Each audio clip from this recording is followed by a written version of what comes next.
chers lecteurs et chers consommateurs.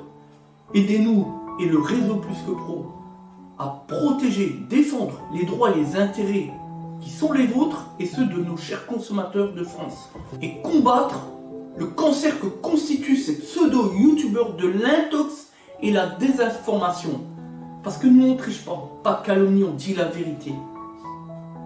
Vous avez l'opportunité de vous abonner à la seule chaîne YouTube qui vaille à vous de jouer. Merci de nous avoir donné votre confiance. Des Autotransact Talange, réseau Plus que Pro pour la défense du consommateur. Aujourd'hui, toujours dans le cadre du principe de transparence de l'établissement, très important pour nous. L'objectif, évidemment, restaurer le climat de confiance avec nos chers consommateurs, leur montrer qui on est, qu'est-ce qu'on fait et qu'on est digne de confiance. 307, donc là, 307 phase 2. À quoi on reconnaît une phase 1, phase 2 au niveau de la calandre et la jonction avec le capot, voilà. Puisque les phases 1, on avait encore vraiment la calandre ouverte, alors que les phases 2, on a le pare-choc qui remonte ici, qui fait office de calandre et qui remonte sur le capot, voilà. Donc c'est une phase 2. Donc ici, suite contrôle technique, un jeu, rotule. Donc voilà, petit jeu. On voit, enfin bref, on le voit pas bien, mais bref. Donc, on utilise la chandelle hydraulique, on met en appui, et pour pouvoir libérer l'écrou de fixation de la rotule que l'on va remplacer.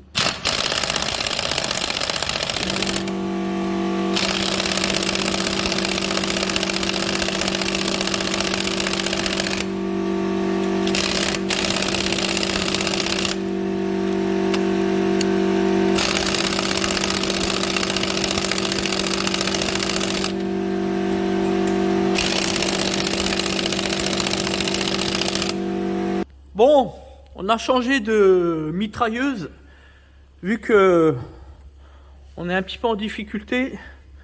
Donc maintenant, on va voir qui c'est le patron. C'est parti.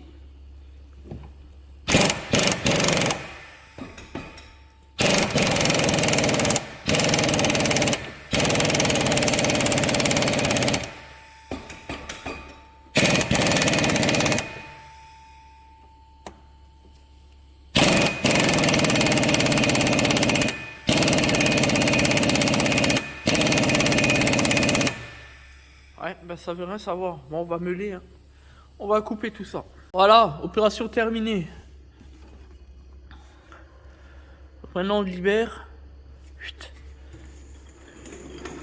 Au préalable, on aura desserré ici pour le réglage et confirmer qu'effectivement, il n'y a rien de grippé. Voilà. Donc là, on reste en appui pour au niveau les tours. Parce qu'on fait les tours pour permettre justement de savoir à quel point on va entrer la rotule avant de faire la géométrie, évidemment. Maintenant, on décolle. Pas besoin d'aller bien loin. Et là, on est en appui. On décolle légèrement, comme ça. Et on compte les tours. 23 tours, donc.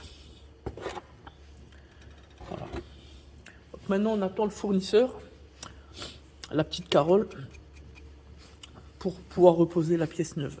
Alors, je rappelle que nous, on travaille avec le leader en matière de pièces de rechange. Et en aucun cas, on travaille avec des sites internet, il faut bien le savoir, pour des raisons évidentes, hein, de perte de temps, parce que bon, s'il faut attendre 48 heures de livraison, on n'a pas fini, franchement. Et puis même, ça nous fait passer pour des bricoleurs. Et puis sur la question aussi de la qualité. Malgré ce que les gens pensent, même si par exemple on va trouver une pièce d'un équipementier réputé, notoire, il faut savoir que la pièce, à partir du moment où elle est livrée par un site internet, sera de mauvaise facture. Pourquoi? Eh oui, ça c'est des questions auxquelles nous ne répondrons pas ici, puisque ça reste confidentiel et surtout le but c'est d'éviter aussi des problèmes liés à la diffamation. Voilà. Mais enfin bon, on l'a tant vu avec des clients qui achetaient des pièces donc sur internet pour réparer eux-mêmes et au bout du compte, contraints de devoir remplacer cette même pièce par une pièce de qualité pour pouvoir résoudre leur anomalie. Si ça, c'est pas une preuve, enfin bon, bref. Des arguments de ce genre, on en a des centaines, évidemment, vous pouvez bien l'imaginer, voilà. Peu importe, nous on travaille avec le groupe Alliance Automotive, qui recentre les sites TPA, voilà, dont la qualité des pièces est tout à fait autre chose que le reste du monde, si je puis dire, tout simplement. Autre point à comprendre, à savoir sur nous, les pièces fournies par le client, on ne prend pas, on n'accepte pas. Parce que je considère que si l'on souhaite se faire respecter par le garagiste, il faut aussi le respecter tout simplement. Voilà. Alors après, il y a tout un contexte aussi de protection juridique, tant pour nous que pour le client d'ailleurs, pour le consommateur. Encore une fois, on n'est pas là pour évoquer ce cas. Ça pourra faire l'objet d'un autre document. D'ailleurs, on en a déjà parlé. Voilà.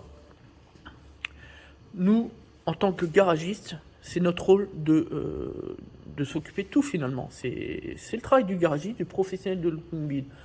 Le rôle du client, c'est uniquement, purement et simplement, de nous confier son véhicule. Voilà. C'est vrai qu'aujourd'hui, avec les arnaques et tant d'impostures, il est vrai qu'on a tendance à vouloir se faire justice soi-même en achetant soi-même ses pièces, en prenant soin de tout faire soi-même, etc. Mais à un moment donné, comme je l'expliquais à un client il n'y a encore pas si longtemps que ça, quand on est consommateur, il faut savoir faire confiance. On ne peut pas faire les choses à moitié. Soit on ne fait pas confiance du tout et on ne va pas voir le professionnel, soit on lui fait entièrement confiance. Mais on ne peut pas lui faire confiance qu'à moitié et lui dire « Ah ben, je vous ai rapporté les pièces, etc. J'ai déjà les pièces. » Non, ça ne fonctionne pas comme cela.